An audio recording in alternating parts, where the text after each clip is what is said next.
the first reason, why do the whole thing? Why does it make sense to not just stop at theme-based worship? Why does it make sense to go on to theme-based church? Well, the first thing I would argue, the first thing that it fixes, the first thing that it takes on is a shallow and ADHD culture. Basically, I would like to make the argument that theme-based church allows congregations to be a counter-cultural force, not part of our sick culture. Now, for me to tease this out, I kind of have to humble myself a little bit. Again, in my old life at First Unitarian, we were so proud, right? So proud of we worked for 3 years to put together a mission statement that we just thought was, better than anybody else's, right? So it was simply that the mission of the church was to heal spiritual disconnection by helping people listen to their deepest selves, open to life's gifts, and serve needs greater than their own. You notice it even came with hand signs, right? Listen to your deepest selves, open to life's gifts, serve needs greater than their own. We have our kids, actually our children, in our church to thank for that. But at root in that was not just 3 cute words, right? Listen, open, serve. Those three mission words were on top of or came out of that idea of a theology of disconnection. The idea that we live in a world, in a culture that pulls us in 1,000 different ways, rips us apart, and gives us shallow living in the midst of that. Does not let us sink in or have any kind of depth. So both rips us apart and creates this frantic, dizzy life that leaves us living shallow, so to speak. So after about 2 years of getting on our high horse about how great we were as a church, right? Healing that people from that terrible, bad culture out there.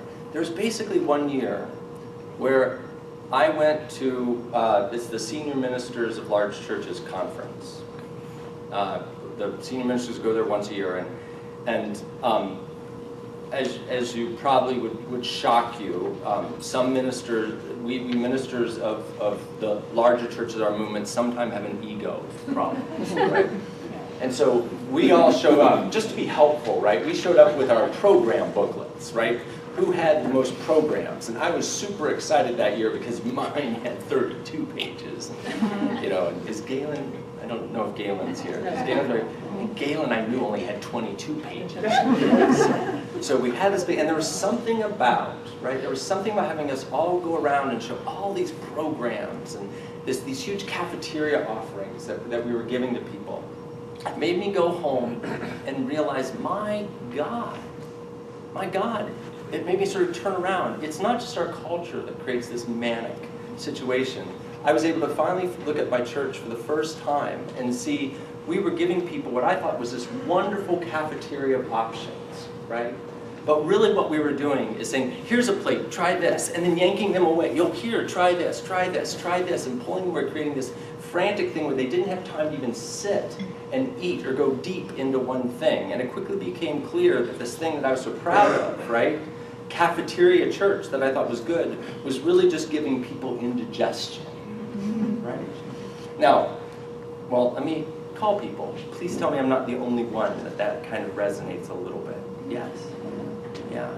So this is a huge piece that I would argue, taking one worship theme and drilling it down through all your programs, fights against this smorgasbord or cafeteria approach to church that really cuts people off from depth. So it's a simple idea, right? Can we just, right, take 1 month, 4 weeks, and just pause and think about one single thing and do that throughout the entire church? That's that idea in a nutshell. So that's number one. Number two that I'd like to highlight is the theologically starved members.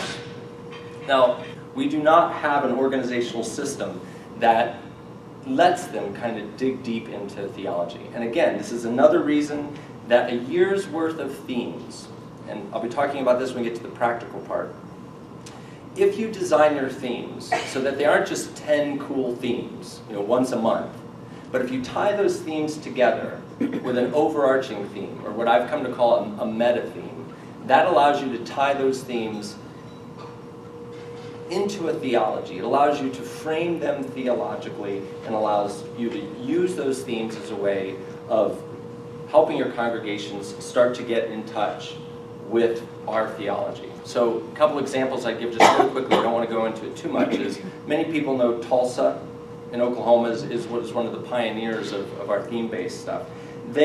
All of their themes are sort of the big words, right? Sin, grace, God, heaven.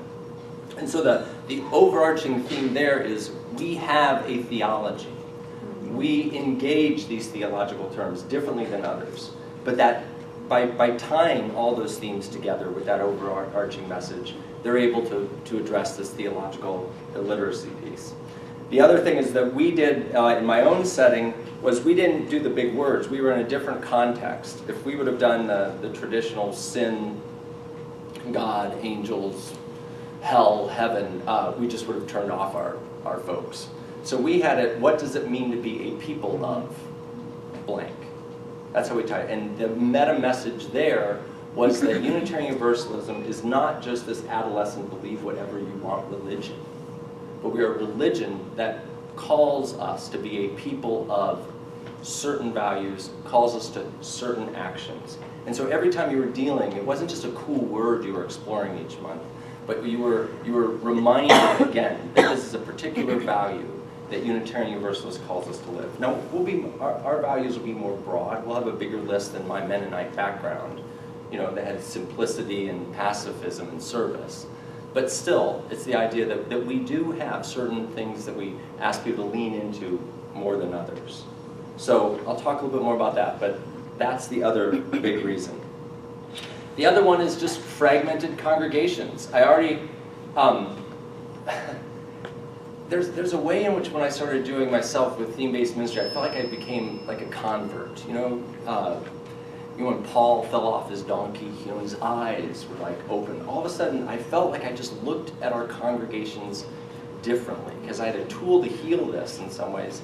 I noticed these divides. And so I saw at least my own congregation, I'll speak in my own, for my own situation, that the congregation was fragmented in what I would call 4 main areas. This is what my staff team worked on. So 4 huge divides. One of those is what I would call the group divide. The group divide, which means that we have all of these different, and this isn't just in a large church, right? You have people who kind of are in their cliques or in their groups, in the choir. Some are in our RE teachers, some are in the social justice, some are just churchgoers. All of our groups are sort of clicked off or siloed off into their own settings. But having the theme throughout the whole congregation connects the entire church community.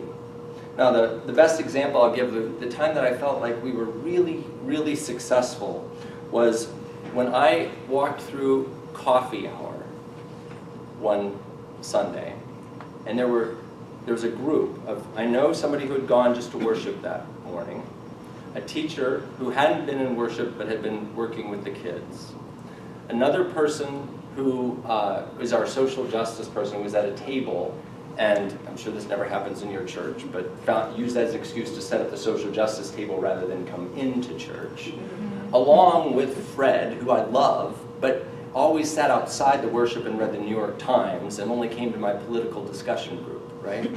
And all 4 of those people were talking about the monthly theme. Because the monthly theme was woven into all 4 of those areas of church. There's just something that was powerful about that for me. The other thing that it did is, it connected our worship and our small group program in a whole different way. And the best example I can give, we always frame small groups as a way of going deeper into the worship theme. So the membership services director would say at the beginning, at the end of every service, if today has your heart, please see me after the service at the hospitality table to learn more about our small groups where you can go more deeply into today's theme. So again, that frames worship and small groups not as 2 options, two different things you can do, but it changes them in a way that this is something where you can take what you experience today and go deeper. And I would argue that's not a small thing. Not a small thing by any means. The other thing I would say is in terms of healing this group divide, it doesn't just spiritually connect all your programs, but having the theme drilled down throughout your all of your programming also deepens those programmings. So I'll give you an example. When this became part of our culture, and it took about 3 years for it to happen, and a little bit of encouragement on the part of the staff, maybe a little bit of nagging, maybe even a little bit of manipulation. We can talk about those techniques later on. But with encouragement, people taking it on, let me give you a few examples that were just really powerful for me. So suddenly, for instance, our living wage campaign, as it was advertised, as it was carried out, as it was talked about, when we had reflections, it was all framed as a way that month to explore being a people of promise. So think about that, how different that is to read a newsletter or to come back from your living wage. We always had our folks, the social justice folks, after they did any justice effort, we had a sort of a reflection time after that work. But to have it not just be living wage, but to frame it in this theme and try to talk about it as how living wage was a people of promise, transformed and deepened what the activism work was. The same thing, I remember the month we did immigration. We actually decided to make most of our efforts during the month of a people of connection. So think about how spiritually asking your people when they're working on the issue of immigration to think about it as trying to be a people of connection, how that changes everything. How many of you do plate giveaways? Before, we would just randomly do it. It would be like sort of a station break. I mean, it was kind of cool, but it would be in the middle of the service, and when we do it in the service, we would just sort of announce, aren't we generous? We're giving to another group in the community. But what we did is we had the group that picked those plate giveaways tie them to each theme. So your rationale for picking it had to do with, you picked the group you were giving that followed the theme. And so suddenly when people are digging into their wallet, it's not just an effort to give to another group, but it's a way to think about giving and acting out this theme that you've been working on in worship and small group in your other area. That was huge for us. It just changed even the feeling in the service. The other thing that happened was, this was my favorite. We had 4 wonderful older women in my congregation who were the decor team, who just did flowers. Anybody got, folks who just do the flowers? Well, the decor in our church for many years was just these fancy flowers that would go up front. And after about 2 years into the themes, these women came to us. We didn't have to push them. They came to us and said, you know what we'd like to do? We would like you to help us find a few other creative folks to join with us, to make a group of 8, so that we can turn our decor team meetings into a covenant. We call them soul matters, not covenant groups, but into a covenant group meeting.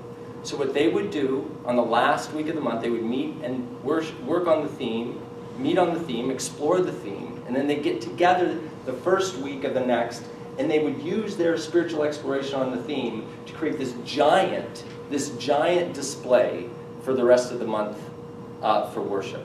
Now, nothing against those flowers, right? They were pretty, they were nice. I got to steal them after service and take them home, and that was awesome. But they were nothing compared to how that changed our experience of worship, and more importantly, changed their experience. And then the other thing I would say is it changed the feeling we had in terms of deepening, taking our programming. This sounds small, but I just think it's huge. Another example would be the bookstore. Many of us have bookstores. Well, before, the books would be titled, philosophy, history, it was like an academic bookstore or library. And after we moved into the themes, what the bookstore folks did is they characterized all the books by the themes of the year.